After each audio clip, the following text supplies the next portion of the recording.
여러분들 사랑하고 축복합니다.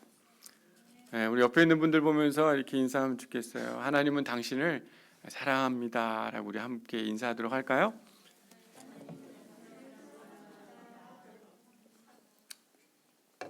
여러분, 누군가한테 이렇게 사랑한다는 얘기 들으면 참 가슴이 떨리지 않습니까? 그냥 웃죠. 여러분, 특별히 바울은 이 고린도 교회를 향해 큰 사랑을 가지고 있던 게 확실합니다.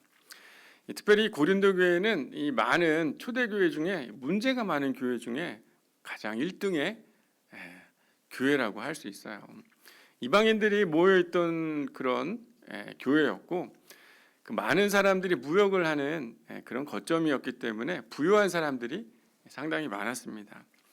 고린도 교회는 10가지 이상의 바울이 문제를 가지고 있는 것에 대해 그리스도의 복음 안에서 회복돼야 되는 이야기들을 고린도 전후서에 잘 기록을 하고 있습니다.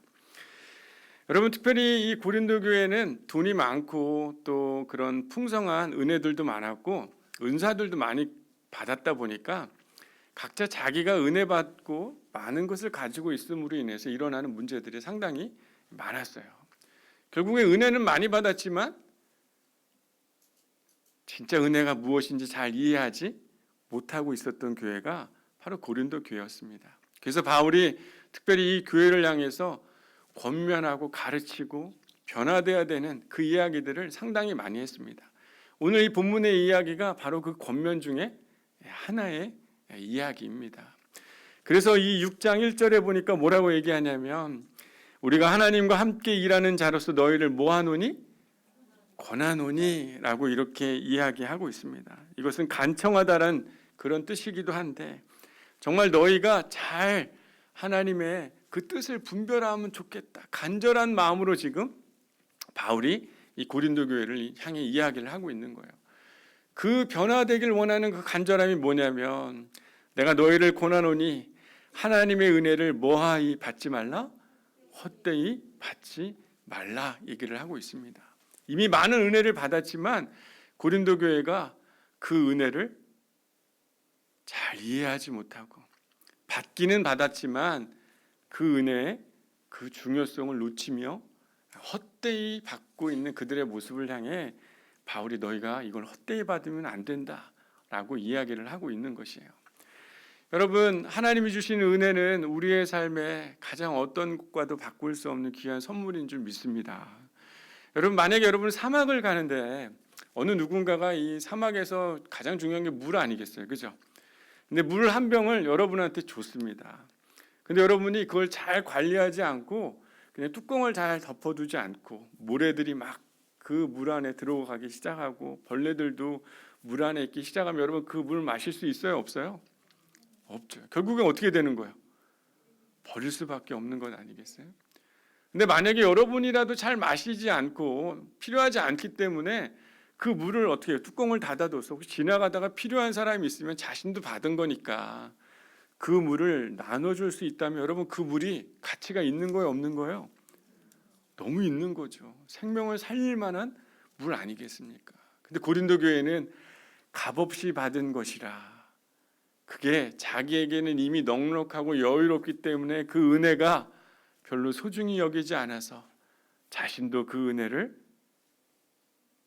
귀히 여기지 않고, 또한 누군가에게 필요한 그 은혜가 있음에도 불구하고 그 은혜를 나누지 않았던 그 모습이 바로 고린도 교회였습니다. 그래서 바울이 그 모습을 향해서 이야기를 하고 있는 거예요. 여러분, 고린도 교회에서 바울은 상당히 힘든 시간을 보냈습니다. 특별히 유대인들에게 고소를 당했어요. 그래서 법정에 가가지고 총독 앞에 서서 변호를 하면서 결국에는 고소당한 게 큰 문제 없이 무혐의를 받았습니다. 그러면서 이 고린도 교회에서 자기가 복음을 전하는 것이 상당히 자기는 두렵고 떨림으로 복음을 전한다라고 말할 만큼 상당히 고린도 교회는 바울을 좋아하거나 또 수용하거나 하는 일들이 많이 없었어요. 유심히 보니까 이 고린도 교인들이 볼 때 바울의 삶은 뭔가 은혜 받지 않는 삶처럼 보였다는 거예요. 왜? 고린도 교회는 뭐가 많으니까? 여러분 안 좋아하세요? 뭐가 많아요? 돈이 많고 부유함이 있었어요. 그래서 지난주 말씀 여러분 기억나실지 모르겠지만 예루살렘 교회에 그 연보를 보내기 위해서 바울이 권면을 하잖아요. 그래서 디도와 형제들이 이 일을 할 거야. 그런데 여러분, 아무리 이 고린도인의 입장에서 은혜라는 건 자신들이 생각할 때 바울의 이 모습 속엔 은혜가 별로 없었던 것 같아요. 그래서 이 바울을 향해서 너는 좀 은혜가 없는 사람 같은데 너가 말하는 은혜는 별로 우리들이 생각할 때는 올바른 은혜가 아닌 것 같아 라고 이렇게 얘기를 하고 있습니다. 그런데 오히려 바울은요, 이 고린도 교회를 향해서 너희들이 뭔가 지금 오해가 심각하게 많다. 너희들의 마음이 뭔가 좁아져 있고 하나님의 은혜를 온전히 이해하지 못하고 있는 그 모습을 향해서 바울이 이야기를 합니다. 그래서 11절부터 13절에 고린도인들이여 이렇게 이야기를 하는 거예요. 너희를 향해서 이미 우리는 그리스도를 향한 마음과 열려있는 마음이 있지만 그 은혜가 무엇인지 알고 너희 가운데 다가가고 있지만 내가 부모된 마음으로서 너희한테 말하는데 13절에 뭐라고 얘기합니까? 너희도 마음을 넓히라. 이 마음은 그냥 너희들이 잘못 생각하고 있는 이 은혜에 대한 잘못된 마음을 안티라는 단어를 썼어요. 잘못된 규정된 마음을 너희가 넓혀야 된다. 이 이야기를 바울에게 하고 있습니다. 왜 고린도 교인들이 왜 이런 생각을 했냐면 은혜는 단순히 자신들을 위한 것이라고만 생각했어요. 그래서 자신들이 풍족하고 풍성하고 돈이 많고 넉넉한 것이 자기의 은혜라고 생각을 했습니다. 근데 여러분, 이 은혜는 반쪽짜리 은혜만을 생각하는 거예요. 반쪽의 은혜. 여러분, 은혜는요, 뭔가 개인이 좋은 선물을 받은 것은 맞지만 그 은혜가 자기 자신에게만 머물러 있으면 그건 진짜 은혜가 아닌 것이에요. 하나님 우리 가운데 주신 은혜가 넘치면요, 그 은혜는 자연스럽게 어떻게 되는 겁니까? 흘러가고 나눠지고 또 그 사랑이 전달되어져 가고 있는 그것이 진짜 그리스도께서 가르쳐 주신 은혜였던 것이에요. 여러분, 특별히 우리도 한번 잘 생각해 보면 여러분이 은혜 받고 하나님이 주신 귀한 선물과 사랑, 구원을 경험했을 때, 야, 이 사랑은 나 혼자 그냥 간직해야지, 난 대단한 것을 받았어라고 생각한 사람들이 있습니까? 여러분, 그 은혜가 여러분의 삶에 더 풍성해지면 여러분 그게 여러분 혼자 갖고 있을 만큼 간직해야 되는 걸로만 여러분 생각했었습니까? 오히려 어떻게 했어요? 나눠주고 누가 시키지 않았는데도 여러분 어떻게 됩니까? 그 사랑을 보여주고 싶고 그 사랑을 무엇인가 옆에 있는 사람들에게 더 베풀어서 그리스도의 사랑이 이런 것이라고 말하고 싶은 그런 열정과 소망들이 생긴 게 진짜 은혜의 모습 아니었어요? 여러분, 프랑스 사상가 시몬 베우라는 사람이 이 우주에는 두 개의 거대한 힘이 있다고 했습니다. 하나는 중력이고 하나는 은혜라고 했습니다. 여러분, 중력은 뭐예요? 끌어당기는 힘이잖아요. 여러분, 나이가 드니까 배가 자꾸 어디로 내려갑니까? 위로 올라가요. 배가 이렇게 쑥쑥 이렇게? 배가 어떻게 가요? 밑으로 내려가잖아요. 여러분, 아무리 좋은 크림으로 얼굴을 이렇게 올린다고 해도 요즘에 제가 마스크를 껴가지고 이제 피부를 못 보여드리는데 여러분 막 피부를 올려도 피부가 어떻게 돼요? 결국에는 손으로 막 이렇게 하시네. 내려가잖아요. 이 중력의 힘인 거예요. 중력의 힘. 무엇인가 자기의 중심으로 빨아들이는 힘이 중력 아니겠어요? 근데 여러분, 은혜는요, 자기에게 흘러오는 게 아니라 은혜는 점점 어떻게 됩니까? 넘쳐서 바깥으로 나아가는 우주의 이 두 가지의 힘. 은혜는 아주 다른 것이에요. 자기에게 끌어당기는 것이 아니라 다른 것을 포용하고 자신의 것을 나누고 베풀게 살아가는 게 진짜 은혜 안에 있는 사람인 것이에요. 대부분 고린도 교회 성도들처럼 우리도 은혜를 자신에게 모아야 된다라고 생각하는 어리석음에 빠져있는 그 모습이 우리 안에도 있을 거라 생각해요. 내가 잘 먹고 평안하고 잘 사는 것, 그것이 우리는 주의 은혜를 받았다라고 생각을 합니다. 그 잘난 기준으로 자신의 신앙의 중심이 되어서 저렇게 삶이 안정적이지 않는 사람은 은혜가 없어라고 우리는 판단하며 살아가요. 근데 여러분, 바울이 고린도 교회를 향해 너희가 하나님의 은혜를 헛되이 받지 말기를 바란다. 너 자신을 위해 쌓은 것이 은혜가 아니라 그 은혜는 바로 그리스도의 그 사랑이 되어 나눠지는 것임을 바울이 가르쳐주고 있는 것입니다. 바울이 6장 2절에 1절에 은혜를 너희가 헛되이 받지 말라 하면서 이사야의 말씀을 인용하면서 얘기를 해요. 너희가 은혜 베풀 때 너희에게 듣고 구원의 날을 너희에게 도왔다. 너희가 은혜가 필요한다고 하는 그때 구원이 너희에게 임했지 않느냐. 그러면서 뭐라고 얘기합니까? 보라, 지금은 무엇을 받을 만한 때라고요? 은혜 받을. 지금을 말하는 거예요. 지금. 이미 너희가 은혜를 받았지만 진짜 은혜를 받을 만한 때다. 그 너희가 지금은 구원의 날이다. 여러분, 너희가 이미 받을 때 은혜를 받았지만 진짜 그것이 반쪽 은혜일 뿐이지. 이제는 진짜 너희가 진정한 구원, 진정한 은혜의 감격과 감동이 일어나야 돼야 되는 것임을 바울이 고린도 교인들을 향해 이야기를 하고 있는 것입니다. 여러분, 기독교는요, 다른 종교들처럼 그냥 복을 받고 자신이 뭔가 해탈하는 어느 정도의 경지 이르는 그런 종교가 아닙니다. 기독교는요, 하나님의 이 부르심과 함께 살아가는 것이 기독교의 진짜 본질인 것이에요.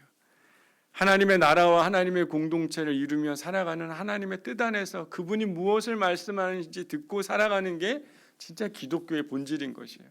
여러분, 아브라함을 축복의 상징으로 우리는 생각합니다. 맞아요, 틀려요? 하나님이 아브라함을 불러서 이 창세기 12장에 내가 너에게 지시한 땅으로 가라.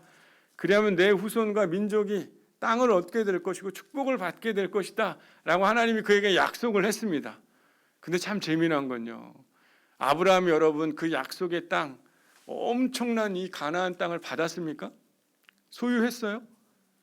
그가 죽을 때 막벨라 굴, 자신들의 가족들만 좀 들어갈 수 있는 작은 굴을 소유하고 죽었어요. 이상하네. 아브라함이 축복을 받았다는데. 여러분, 그의 자손들을 한번 볼까요? 그의 자손들도 나중에 여러분 이 후손들이 생겼잖아요. 요셉이 애굽의 총리가 됐을 때 이 야곱이 파라오 앞에 바로 앞에 서는 날이 있습니다.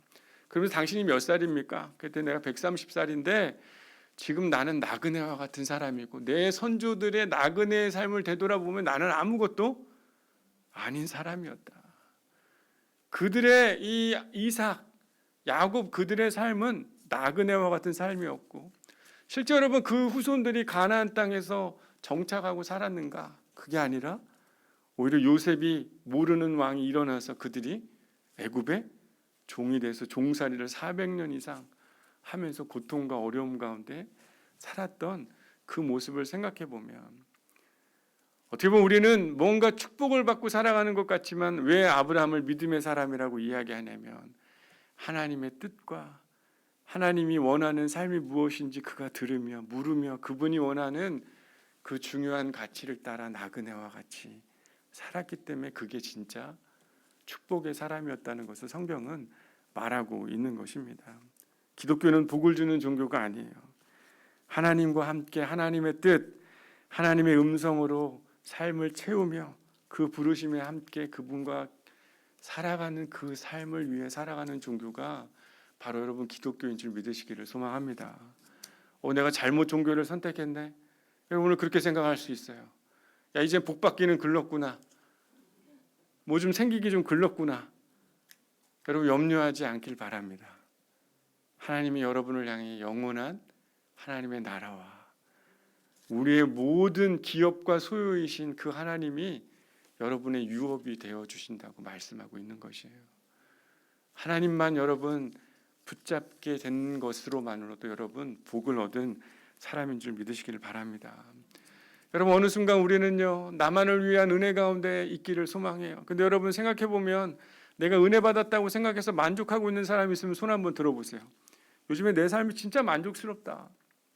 나는 하나님이 은혜 많이 줘가지고 요즘엔 진짜 저희 어머님이 아까도 말씀드렸지만 이미 냉장고가 가득 차 있는데 그걸 또 보내시나? 하나님 나에게 은혜 많이 주셔가지고 나 이제 더 이상 은혜 안 줘도 돼요 하는 사람 있어요? 여러분의 냉장고 가득 있나 보죠? 네. 그렇지 않잖아요. 생각해보면 더 많은 하나님의 은혜와 사랑이 있어서 누군가에게 그 사랑을 나눠줌으로 인해서 더 큰 은혜가 필요하다는 걸 우리가 경험하며 살아야 되는데 여전히 나의 것만 덜 채워졌다고 칭얼거리며 사는 그 모습이 저와 여러분 아니겠어요? 바울은 이런 고린도 교회를 향해서 1절에 뭐라고 얘기합니까? 우리가 하나님과 함께 일하는 자로서 너희를 권한다. 바울은 하나님과 함께 일하는 자라고 이야기하는 것이에요. 내가 이 부르심 가운데 내가 있다라고 이야기하면서 너희도 하나님과 함께 일하는 자가 되어야 된다라고 바울이 권면하며 이야기를 합니다. 사람들이 봤을 때는 바울의 삶을 보니까 참 힘든데 보니까 이 4절 말씀을 보니까 어때요? 바울의 삶의 이야기가 아주 그냥 이 고린도인들이 봤을 때는 야 얘는 은혜가 없는 삶이야. 은혜라고 말하지만 얘는 가짜 은혜야라고 한 이유가 왜냐하면 바울의 삶이 되게 힘들었기 때문이에요. 4절에 보니까 내가 하나님의 일꾼으로 자진해서 많이 견디는 것, 환난, 궁핍, 고난, 5절에 보니까 매도 맞고 갇히기도 하고 난동도 경험했고 수고로움과 자지 못함, 먹지 못함, 이 많은 일들이 그의 삶에 있었다라고 이야기하지만 바울이 오히려 내가 은혜를 입은 자이고 너희의 좁은 은혜의 생각을 바꿀 수 있는 그 이야기를 바울이 얘기를 하는데 뭐라고 얘기합니까? 그런 가운데 있었지만 너희들이 생각하는 은혜는 내가 없었지만 진짜 은혜는 무엇이었냐면 이 어려움 속에서도 그리스도 안에서 깨끗함을 유지하며 하나님의 그 지식과 오래 참음과 자비함과 성령의 감화와 거짓없는 사랑과 진리의 말씀과 성령의 능력이 의의 무기를 좌우해 가지고 영광과 어려움 가운데서도 그 하나님의 은혜와 사랑을 나누려고 하며 힘쓰고 복음을 전하는 그의 삶이 진짜 은혜로운 삶이라는 것을 그 고린도 교회를 향해 이야기를 하고 있는 것이에요. 그래서 이 바울이 고린도 교회를 향해서 4절에 아주 중요한 얘기를 합니다. 오직 모든 일에 하나님의 일꾼으로서 뭐 했다고요? 자천했다. 여러분 요즘에 보면 그런 것 같아요. 저희 어머니가 이렇게 예를 들면 무릎도 아프시고 나이도 이제 드시고 이 생선을 사러 가면 연안부두에 가서 사세요. 어머니가 저 부평 그 북쪽에 계시면 연안부두 가려면 끝까지 이렇게 한참 가야 되거든요. 근데 그렇게 가는 이유는 뭐예요? 아픈데 좋아서 사랑을 보여주고 표현해주고 싶어서. 제가 용돈도 잘 안 드려요 어머니한테. 근데 어머니는 어떻게 해서든지 일을 해가지고 어떻게 하는 거예요? 사랑하기 때문에 그 일을 하는 거예요. 하나님을 사랑하기 때문에 바울이 남들이 볼 때는 이게 비천해 보이고 가난해 보이고 바보같이 보이지만 고난을 당하고 있지만 그 안에는 하나님의 그 사랑이 그를 움직여가고 있기에 그가 이 일을 하고 있는 자신이 은혜 가운데 있는 자다라고 바울이 이야기하고 있는 것입니다. 사랑 여러분, 여러분의 요즘의 삶은 어떻습니까? 엉덩이 이렇게 좀 움직이기 좀 힘들죠, 그죠? 하나님 여러분 가운데 내가 너에게 그 놀라운 은혜와 사랑을 베풀어주는 그 이유와 원인을 하나님 우리 가운데 깨닫게 해주시지만 여러분 누군가에게 그 엉덩이를 들어서 발을 움직여서 사람들이 볼 때는 저 행동이 바보 같아 보이고 멍청해 보이지만 그 사랑에 은혜 받은 자로 구원의 때라 생각하며 그 사랑을 나누는 그 삶이 여러분 가운데 익숙합니까? 요즘에 한국 교회는요 요양원 교회 같아요. 요양원 교회. 여러분 요양원 어떻습니까? 요양원에 가보신 경험도 있고 있으셨던 분도 계시겠지만 여러분 요양원의 어떤 모습이에요? 누군가가 도와주지 않으면 움직일 수 없어요. 움직일 생각을 아예 안 합니다. 영적으로 그냥 뭔가 누군가의 도움만을 받고 살아가고 있는 그 모습이 마치 이 한국교회의 모습인 것 같아요. 여전히 나는 부족하고 여전히 뭔가 더 얻어 가야 할 게 있을 것 같은 그런 생각으로 하나님의 은혜를 마치 오해해서 살아가고 있는 그 모습이 한국교회의 모습인 것 같아요. 하나님은요, 오히려 우리가 그 은혜의 동역자가 되기를 소망하고 있는 줄 깨닫기를 소망합니다. 그래서 바울이 이 하나님의 동역자로 스스로 자기가 자천했다는 거예요. 그래서 오히려 이 고난과 역경과 위기와 어려움을 자기가, 사람들이 볼 때는 가난해 보이지만 나는 부유한 자로, 이미 그 안에 넘치고 넘치는 하나님의 사랑이 있었기에 바울이 그 일을 하고 있었다라고 고린도 교회에 얘기하고 있는 것입니다. 여러분의 삶은 어때요? 일상의 삶에 지쳐 있고 오늘 받은 은혜도 없어서 어떻게 보면 영적인 목마름과 탈진에 있지는 않으십니까? 나름 열심히 하나님을 위해 살아가기 위해 그분을 섬겼지만 뭔가 그렇게 쉽지 않고 열심히 했지만 뭔가 믿음의 밑바닥이 드러나서 내가 더 이상 그렇게 할 수 없을 것 같은 포기 가운데 있는 사람이 있으세요? 아니 그냥 내가 가지고 있는 삶의 문제도 힘든데 무슨 누군가를 돕고 하나님의 말씀을 따라 살아가는 것, 그런 모습으로 살아가는 게 맞나? 여러분 이런 생각으로 머물러 있는 사람이 있습니까? 바울이 그런 고린도인들을 향해 얘기하는 것이에요. 마음을 넓히라. 하나님의 은혜가 너희 안에 더 들어오기를 너희가 마음을 바꾸라 라고 권면하고 있는 것입니다. 여러분 살아나기를 소망합니다. 여러분 어릴 때 저희 집에 이 물펌프 있었어요. 물펌프. 여러분 물펌프 있었던 집 있나요? 다 수도만 쓴 건 아니죠, 그죠? 물 나오게 하려면 여러분 어떻게 해야 돼요? 그 펌프에 마중물을 넣어야죠. 근데 아버님이 야 물 좀 떠와라 그러면 저는 물이 필요하지 않은데 어떻게 해요? 투덜거리지면 어떻게 해요? 해요. 그래서 물 떠가지고 어떻게 해요? 넣어가지고 이렇게 해가지고 물 해가지고 솥에다가 물 넣고 그렇게 살았어요, 저도.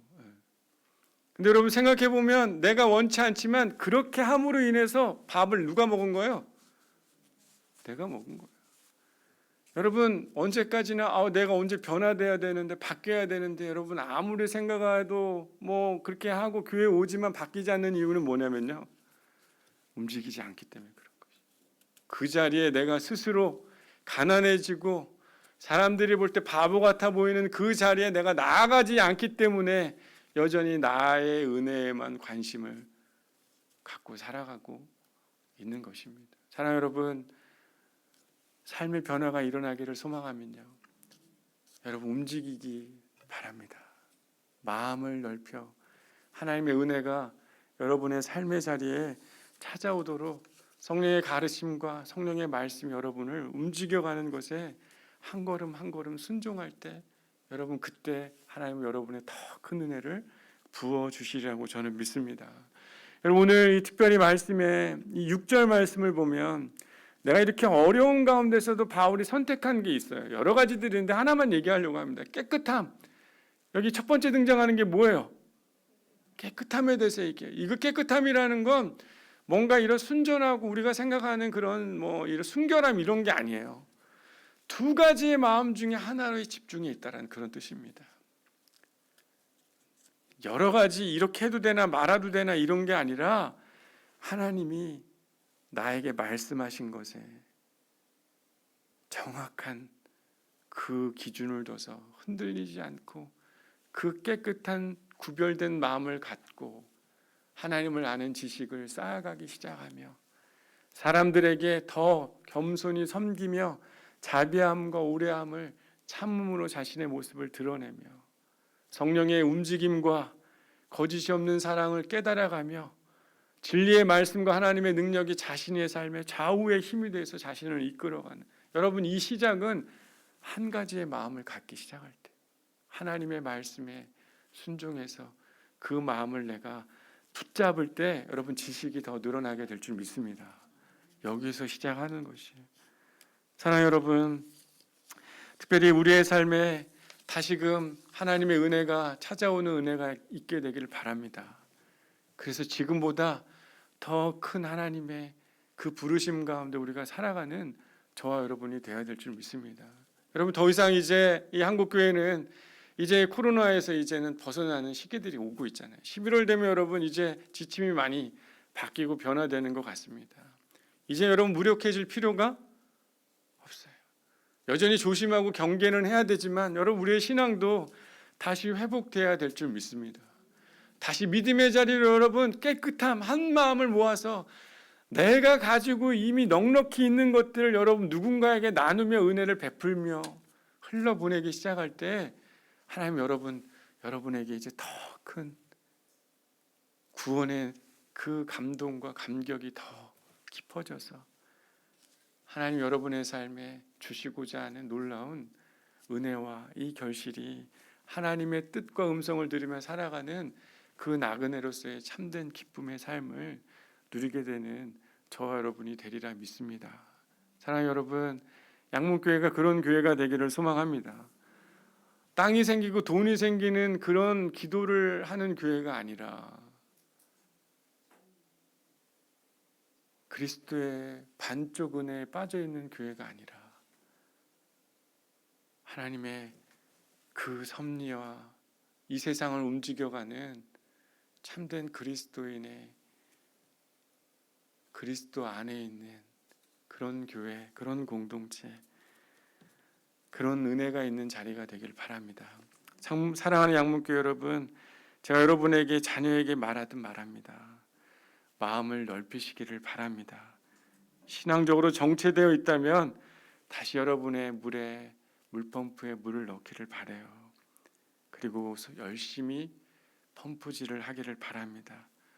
그리고 물이 여러분 나오기 시작할 때 그 물을 들고 누군가에게 나아갈 때 이미 여러분은 다 받은 것이에요.